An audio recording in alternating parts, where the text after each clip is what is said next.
Bonjour. Je vais vous parler de prévision aujourd'hui, en ce mercredi 8 octobre 2014.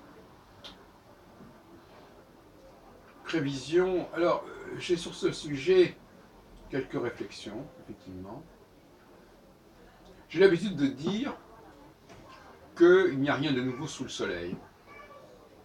C'est-à-dire que l'astrologie, parce qu'on parle quand même d'astrologie, l'astrologie nous parle de choses qui reviennent régulièrement, périodiquement, et même fréquemment, puisque moi je travaille sur un site de 7 ans, alors ça ne peut pas être des choses extraordinaires. Quand les choses reviennent tous les 7 ans, ce n'est pas extraordinaire.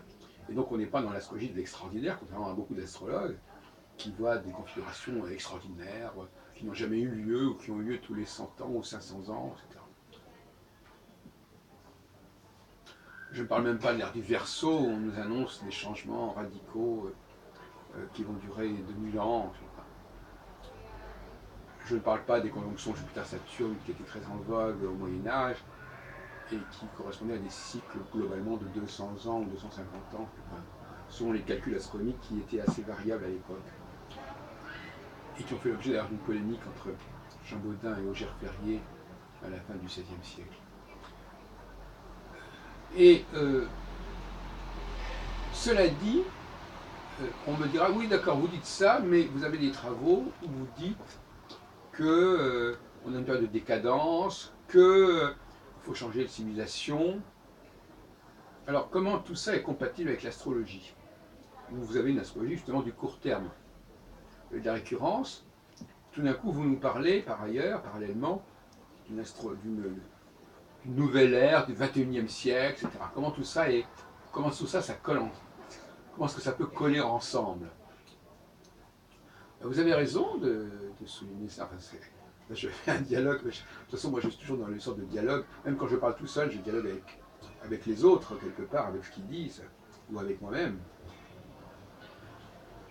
Je suis mon meilleur critique, mon meilleur interlocuteur par certains côtés.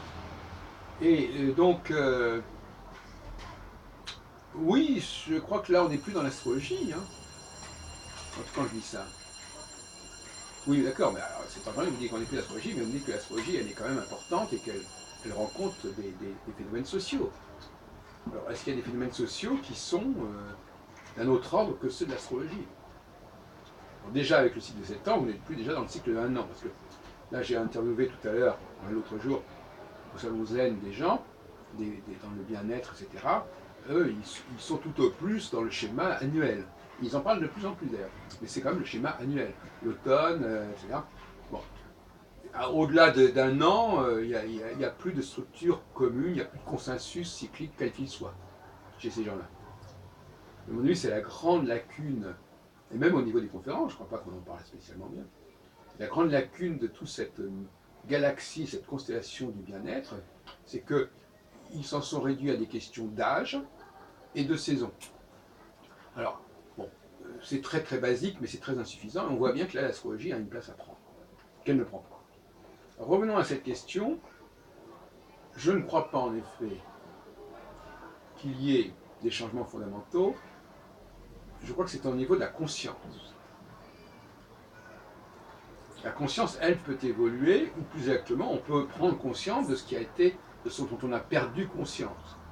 On peut prendre conscience de ce qui est devenu subconscient, parce que c'est bien ça dont il s'agit. Et je dirais que c'est vrai qu'il y a 1 an avait été organisé le premier forum de l'évolution de la conscience, que j'avais filmé, que vous trouvez d'ailleurs sur YouTube, par la structure qui s'appelle Enlightenment, au Place Malesherbes. Je ne sais pas où c'est, je crois que cette année, ça, je ne suis pas allé, enfin, je crois que c'est aussi intéressant. Alors, je crois que le mot conscience est important parce que, en fin de compte, il recouvre aussi bien l'astrologie qu'autre chose. Prendre conscience des cycles qui jouent sur nous, il est évident que l'astrologie, elle est dans le domaine de la prise de conscience, puisqu'elle travaille sur des choses qui ne sont pas conscientes, mais qu'on peut rendre conscientes. Je crois que c'est fondamental. C'est là qu'il y aurait une convergence. Un véritable forum sur la conscience, sur l'évolution de la conscience, si on veut, enfin sur la conscience, c'est un forum qui réunit toutes les disciplines, qui nous parle des processus inconscients ou subconscients. Des processus qui sont en nous. Alors, je ne parle pas évidemment des processus des planètes, on va dire des processus qui agissent sur nous, comme je parle des tremblements de terre, les tsunamis, etc. Ça, c'est une autre discipline qui est celle des sciences de la Terre, etc. Bon. Mais restons-en pour la prise de conscience des phénomènes psychiques qui agissent sur nous et en nous de façon subconsciente. Et je crois qu'il y a un moment où il est essentiel de faire prendre conscience, de raviver la conscience. Mais un point sur lequel j'insiste beaucoup, alors est-ce que c'est du domaine de la prise de conscience? C'est aussi la prise de conscience.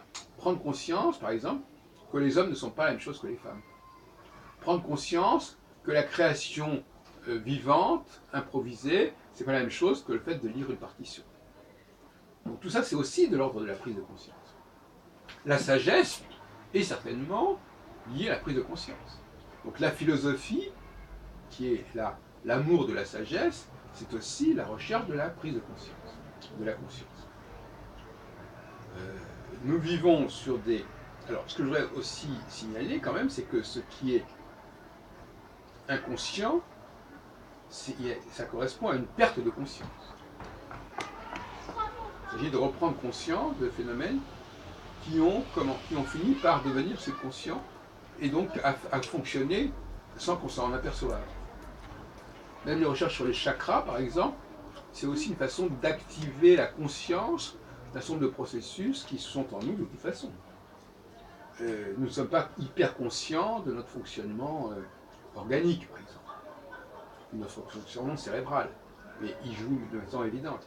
Donc là aussi, quelque part, la médecine fait partie de cette mouvance, de cette nébuleuse de la prise de conscience. Parce que, pour moi,